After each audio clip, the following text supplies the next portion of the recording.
Perkenalkan, nama saya Nuzul. Saya berasal dari Kabupaten Jombang, Jawa Timur. Sehari-hari saya sebagai petani yang sudah saya jalani selama 3 tahun ini.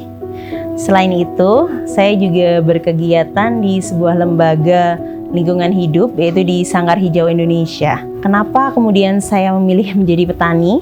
Karena saya ingin anak-anak muda itu kembali ke desa, tidak seperti yang terjadi sekarang di tempat saya di Kabupaten Jombang.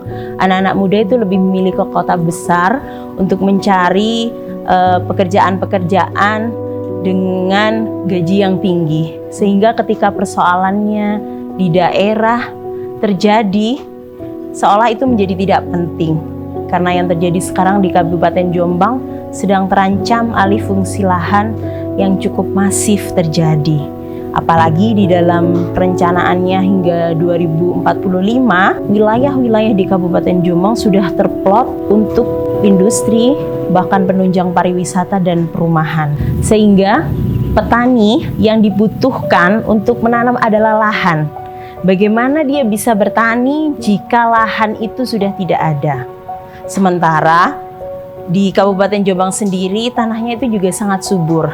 Kita bisa lihat mungkin di sensus BPS, Jombang itu surplus penghasilan padi.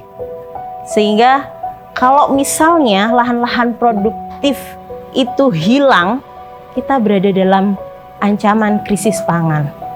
Di tengah sekarang kita sudah tahu persoalan krisis iklim. Salah satu ancaman terbesar adalah ancaman soal pangan. Saya tidak ingin itu terjadi di kabupaten saya, sehingga di sini saya ingin menyuarakan bagaimana anak-anak muda bisa kembali ke daerahnya untuk bertani dan tidak abai terhadap persoalan yang terjadi di sekitarnya, yaitu alih fungsi lahan. Saya menyuarakan isu ini menjadi tidak dianggap sebagai penting karena khususnya anak muda di sini mereka tidak banyak yang tahu persoalan di daerahnya. Sehingga saya mendapat tantangan seperti itu ketika saya menyuarakan, ini loh di Kabupaten Jombang ada alih fungsi lahan yang sedemikian masif, di mana nanti tanah-tanah itu akan berubah menjadi pabrik-pabrik, tanah-tanah itu akan berubah menjadi perumahan, tanah-tanah itu akan berubah menjadi sektor-sektor pariwisata. Mereka tidak menganggap itu sebagai penting karena mereka tidak tahu bagaimana kami yang berada di kota sendiri, berada di desa sendiri, ketika pulang itulah kenyataannya. Nah, saya harap dengan kampanye ini juga mengajak lebih banyak anak muda untuk bisa membangun kota kita sendiri.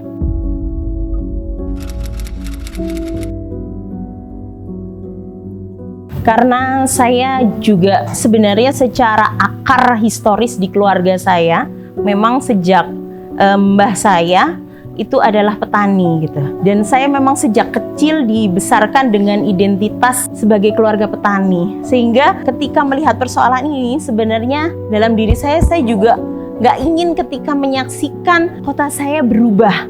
Saya nggak ingin menyaksikan desa saya berubah, dan tentu saja saya ingin tetap mempertahankan tanah warisan dari nenek saya, dari mbah saya dulu. Seperti itu.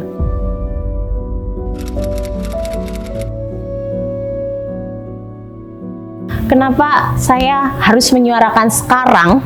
Walaupun kalau dilihat itu proyek pembangunan dalam perencanaan Kabupaten Jombang itu di 2045. Tapi kerusakan sekarang sudah ada di depan mata gitu. Kita sudah menyaksikan tiap harinya berapa banyak tanah yang sudah berubah, beralih fungsi lahan gitu. Ketika mungkin saya berjalan untuk ke kota, di kabupaten gitu, di pusat kota, kita sudah sangat jarang menemukan kawasan yang sangat luas, hamparan sawah itu semakin lama terkikis, terangsek gitu dari kota-kota besar yang bisa jadi itu akan ke desa saya gitu. Saya tidak ingin seperti itu. Saya ingin tetap kampung halaman saya masih ada sawah di situ.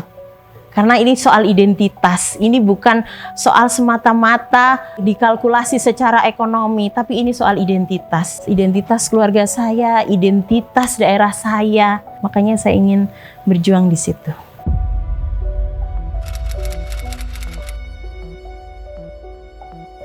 Yang terlihat ini harapannya karena kan sudah ada regulasi di situ. Kalau misalnya ada regulasi pembatasan di situ, otomatis harapannya akan ada pengawalan. Artinya bagaimana sektor-sektor pertanian yang sebenarnya tanah kita ini subur kok, bisa menghasilkan surplus beras. Yang kemarin persoalan kelangkaan beras itu harusnya bisa diatasi. Kenapa itu yang jadi pertanyaan? Kenapa kelangkaan beras itu terjadi padahal Jombang sendiri dalam data itu surplus? Nah, itu harus adanya regulasi atau pengawalan di situ yang dimana dampak ekonominya harus kembali kepada petani. Kita nggak harus pergi ke sana, kita bisa tetap bekerja, kita bisa tetap berkumpul dengan keluarga yang sekarang itu tidak bisa didapatkan ketika kita pergi ke kota, kita jauh dari keluarga, sehingga kota santri, kota beriman, bersih, indah, nyaman itu benar-benar bisa terwujudkan.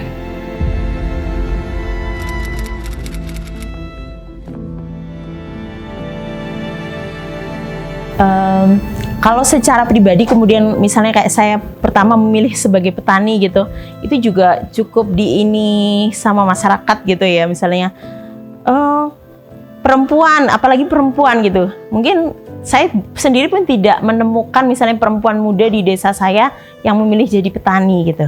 Itu apalagi wis kuliah atau dalam bahasa Indonesianya sudah kuliah, ngapain kok ke sawah gitu. Sana kerja di kantor atau sana pergi ke kota besar gitu.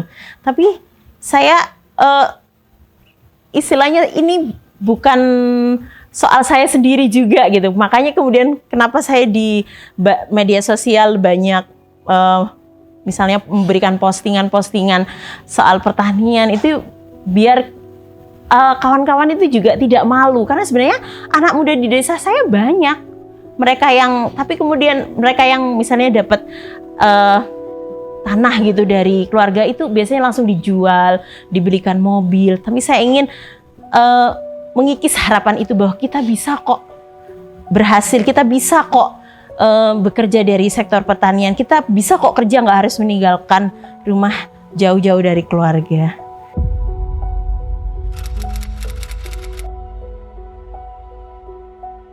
Kendala terberat yang saya hadapi itu saya tidak didukung, karena saya mungkin lebih banyak gitu, misalnya kita bertemu banyak komunitas, ini loh sebenarnya persoalan yang terjadi itu seolah-olah ya udah nggak apa-apa gitu.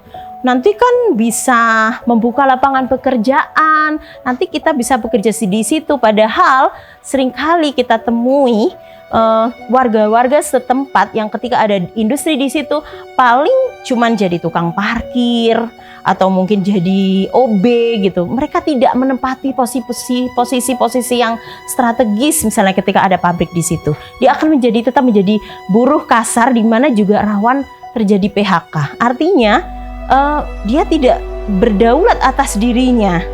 Beda dengan ketika mereka menjadi petani gitu. Mereka tidak ada keterikatan itu. Mereka tidak ada dalam ancaman akan dipecat atau di PHK sewaktu-waktu. Dan saya tidak ingin seperti itu gitu. Saya ingin tetap masyarakat di wilayah Jombang itu tuh berdaulat di atas tanahnya sendiri. Karena mesti mereka akan bekerja di sektor yang kasar, karena secara pekerjaan itu juga lebih banyak kemungkinan untuk bisa masuk di situ. Sedangkan posisi strategis pasti akan ditempati oleh orang dari luar, bukan dari Kabupaten Jombang sendiri. Seringkali saya temui begitu.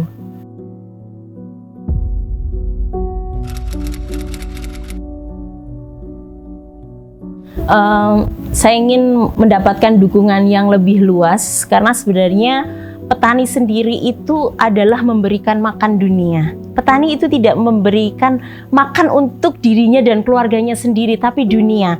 Nah, ketika persoalan alih fungsi lahan ini tidak bisa dicegah, artinya masalah kelaparan di Indonesia yang selama ini kita lihat dari mahalnya bahan makanan pokok khususnya beras, itu jelas-jelas adalah ancaman di depan mata. Sehingga kampanye ini butuh dukungan lebih besar dari semuanya, karena kita ini menanam bukan untuk kita sendiri, menanam untuk bangsa, kita menanam untuk rakyat Indonesia.